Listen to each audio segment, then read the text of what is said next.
Bengal safe Murshidabad জেলায় ফার্নিচারের জগতে এক পরিচিত ও প্রতিষ্ঠিত নাম। বেঙ্গল সেফ 57 বিবি সেন রোড, বহরমপুর, মুর্শিদাবাদ। জনসমুদ্রের সাক্ষী থাকলো শহর বহরমপুর। তৃণমূল কংগ্রেসের সর্বভারতীয় সাধারণ সম্পাদক অভিষেক বন্দ্যোপাধ্যায়ের রোড শোকে ঘিরে উৎসাহ, উদ্দীপনা ও আবেগে ভাসল গোটা শহর। হাজার হাজার মানুষের উপস্থিতিতে রাজনৈতিক বার্তায় স্পষ্ট দৃঢ়তা ও আত্মবিশ্বাসের সুর শোনা গেল অভিষেকের কণ্ঠে। রোড শো থেকে জনগণের উদ্দেশ্যে অভিষেক বন্দ্যোপাধ্যায় বলেন, বাংলা কখনো মেরুদণ্ড বিক্রি করতে জানে না। আমরা আত্মসমর্পণ করব না, শেষ রক্তবিন্দু পর্যন্ত লড়াই করব। তিনি আরো বলেন, খেলা তোমরা শুরু করেছ, শেষ আমরা করব।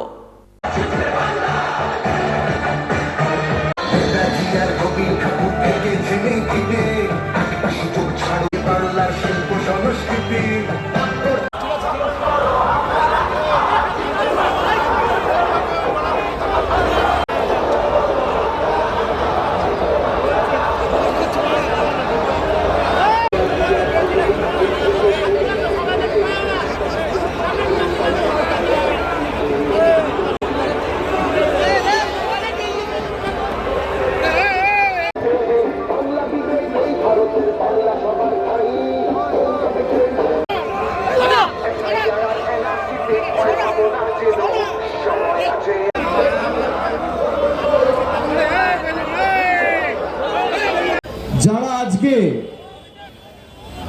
আমাদের এই রোড শোতে অংশগ্রহণ করেছেন, পায়ে পা মিলিয়েছেন, ছাত্র যুব সবাইকে, সমস্ত সম্প্রদায়ের মানুষকে, এবং যে উৎসাহ উদ্দীপনার সাক্ষী আজকে বহরমপুর শহর থাকলো, এটা পরিষ্কার যে বহরমপুর থেকে তৃণমূলের জেতা, এই আসন থেকে তৃণমূলের জেতা শুধু এবার সময়ের অপেক্ষা। আমি প্রথমেই মুর্শিদাবাদের সবাইকে আমার কৃতজ্ঞতা জানাই, প্রণাম জানাই। 24-এ যখন আমি বহরমপুরে এসেছিলাম রোড শো করতে, আপনাদেরকে অনুরোধ করেছিলাম, আমার সাথে এখানে ইউসুফ আছে, ইউসুফের সমর্থনে, ইউসুফ পাঠানের সমর্থনে আমরা সভা করেছিলাম। আপনাদের অনুরোধ করেছিলাম যে বিজেপির এজেন্ডাকে এবার হারানোর দায়িত্ব আপনাদের নিতে হবে। 2021 সালে তৃতীয়বার যে মমতা বন্দ্যোপাধ্যায়ের সরকার প্রতিষ্ঠা হয়েছিল, তার মধ্যে মুর্শিদাবাদের মানুষের যে ভূমিকা ছিল সেটা কার্যত অনস্বীকার্য। 22টার মধ্যে 20টা আসনে আপনারা আমাদের প্রার্থীকে জিতিয়েছিলেন। আমি অনুরোধ করেছিলাম যে বিজেপির যে ডামি ক্যান্ডিডেট আছে অধীর চৌধুরীকে এখান থেকে হারাতে হবে। আপনারা হারিয়ে অধীর বাবুকে প্রাক্তন করেছেন, তৃণমূলের জোড়া ফুল ফুটিয়েছে।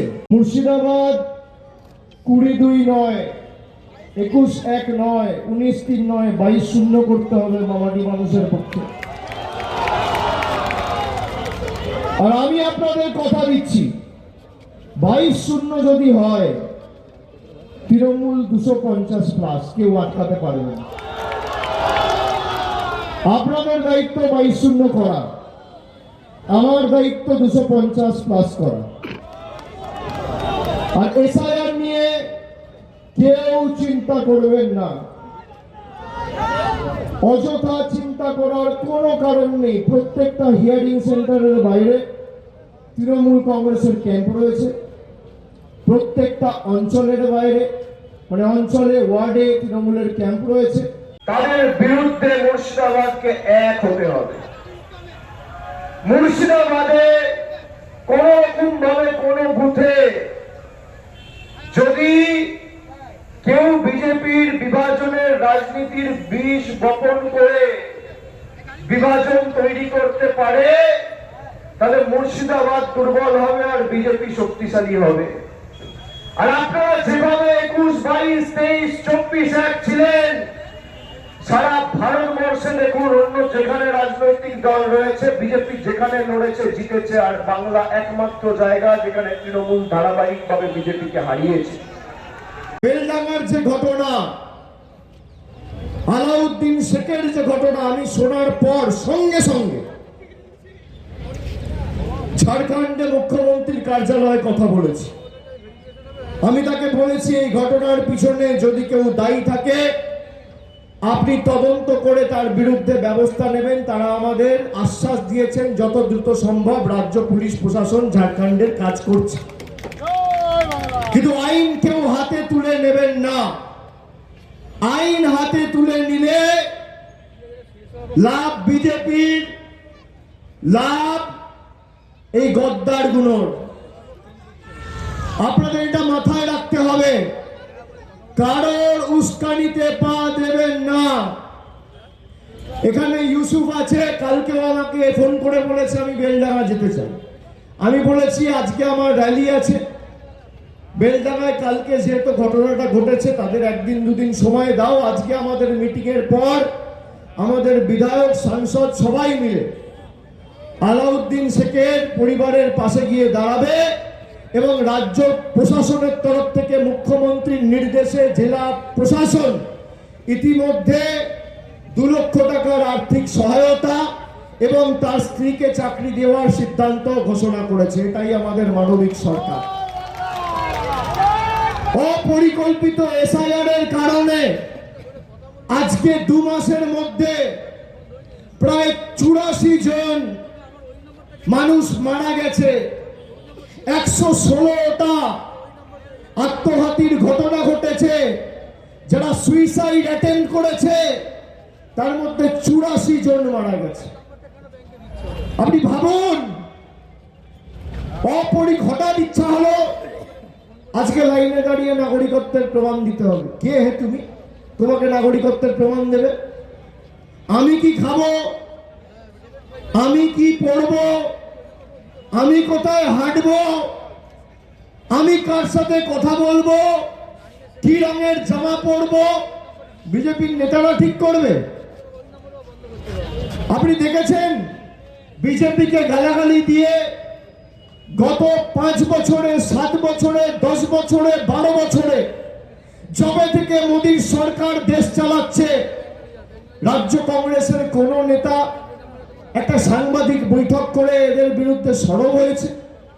কোনদিন দেখেছেন অধীর চৌধুরীকে একটা সাংবাদিক বৈঠক করে নরেন্দ্র মোদী, অমিত শাহ বা এসআইআর এ মানুষের হয়রানি হচ্ছে একটা প্রশ্ন তুলেছে?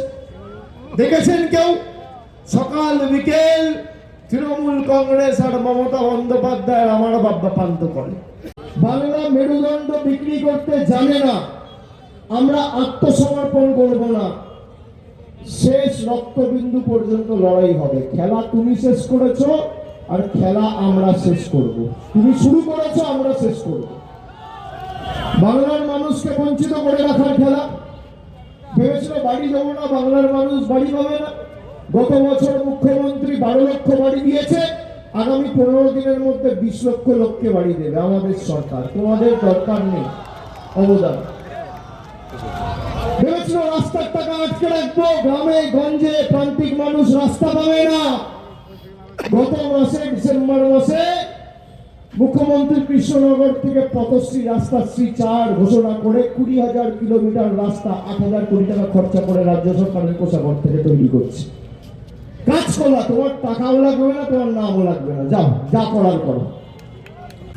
বেঙ্গল সেফ মুর্শিদাবাদ জেলায় ফার্নিচারের জগতে এক পরিচিত ও প্রতিষ্ঠিত নাম। Bengal safe 57 বিবিসেন road, Baharampur, Murshidabad.